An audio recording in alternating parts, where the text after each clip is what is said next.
lovelies, welcome back to the channel. Today is a really special video. It's a different video. We haven't done anything like this before. We are going to be answering your relationship questions as submitted on my Instagram. Yeah, I think we're a lot more confident with it because we've been doing daily vlogs and stuff. I feel a lot more open with you guys and I feel I can tell you a lot more now. So we're going to do a couple of questions by ourselves so you really get just that one person's take. Just the wife, just the husband, and then we'll come together at the end and we'll answer some questions together. Yeah. If you are under 18, then please do seek permission from your parents before you watch any You're making out, so it's like X-rated. Some people feel like, oh, my daughter's watching it and I feel like that conversation wasn't appropriate. You know, then it's not. Why? What you gonna talk about? I don't know. There's certain things I think I should touch up on. Any disclaimers? Well, we'll see it and you have to watch the video. Oh right, that was the disclaimer. Sorry, I thought... Okay. No, the disclaimer is, look, our advice is based on what happened with us and what we feel is the right thing to do. There's no right or wrong answer. You might have something completely different, which would be appreciated if you comment underneath and tell us what your opinion on that is. Don't go out and lashing out at your wife or husband because we said this. Okay? This is not the way to do it. You take baby steps, you take it slowly. Whatever we advise you, or what we think is right, take it slowly. Don't jump into it. With that being said, let's get started. Question number one is from Who-ish Hannah. How do you prevent your spouse from getting bored of you?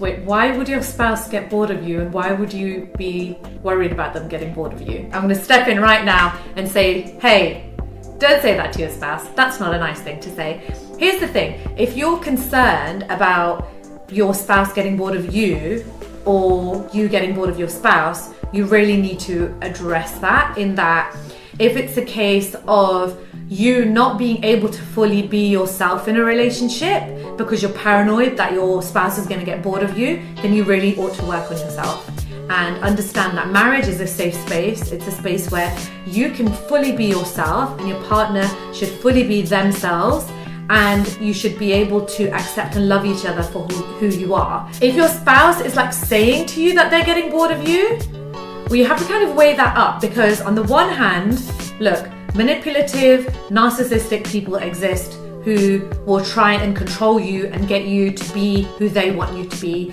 and they want you to fully devote yourself to them and nobody else. They don't want you to have any friends, and they will say anything to get their way. So they might be saying, hey, I'm getting bored of you. The other side of that is, if you're talking about getting bored as in you're losing the passion from your relationship, then that's definitely something that both of you should address. So it might be a case of you know, reigniting that passion in your marriage, either by doing social activities, so you might go out and do more things together, try and partake in each other's hobbies to show that you care about the other person, even if you might not fully be into the type of stuff they're in.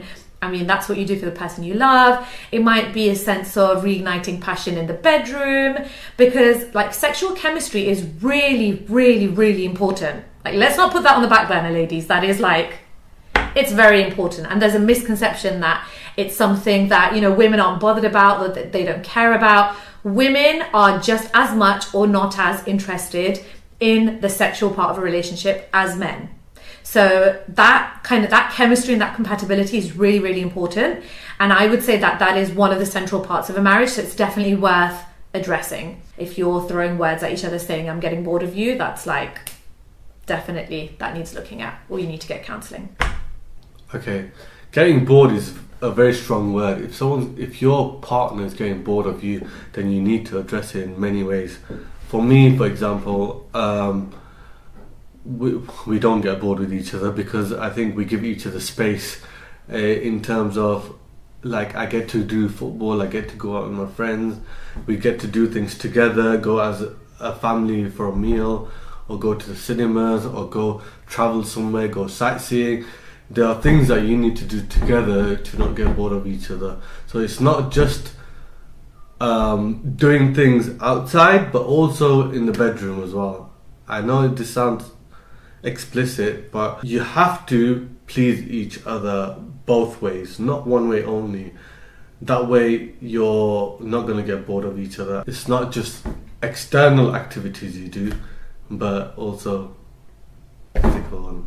I'm sorry it sounds explicit, but I think it has to be said, and these conversations need to happen, because I think in our community we kind of suppress it or don't talk about it, and it's important that we do. And I'm assuming everyone watching this are over 18 and mature enough to handle these conversations and listen to them. We personally do things together, outside activities like sports and you know, I let her just go and do whatever she wants sometimes, and same vice versa. Like, we're not too strict with each other in terms of you can't do this and you can't do that, as long as you're behaving yourself. And I think you build trust that way as well. Next question. Your local T-Rex. Non-Muslim who's been a long-time viewer here, even though you have arguments, like you say in this post, you and your husband seem perfect for each other. I remember from a previous Q&A that you said that the two of you met on a social media website called High Five, and within a few months you had met each other's parents and got married. That's not exactly the Western way of getting married, but it's not entirely the traditional Islamic way either. From what I understand, it was Osama who took the initiative, sought you out on High Five, and asked you out, for lack of a better term. My question is, do you think you still would have found your perfect match, your soulmate, Osama, if you had gone the traditional Islamic route and had your parents pick potential suitors for you?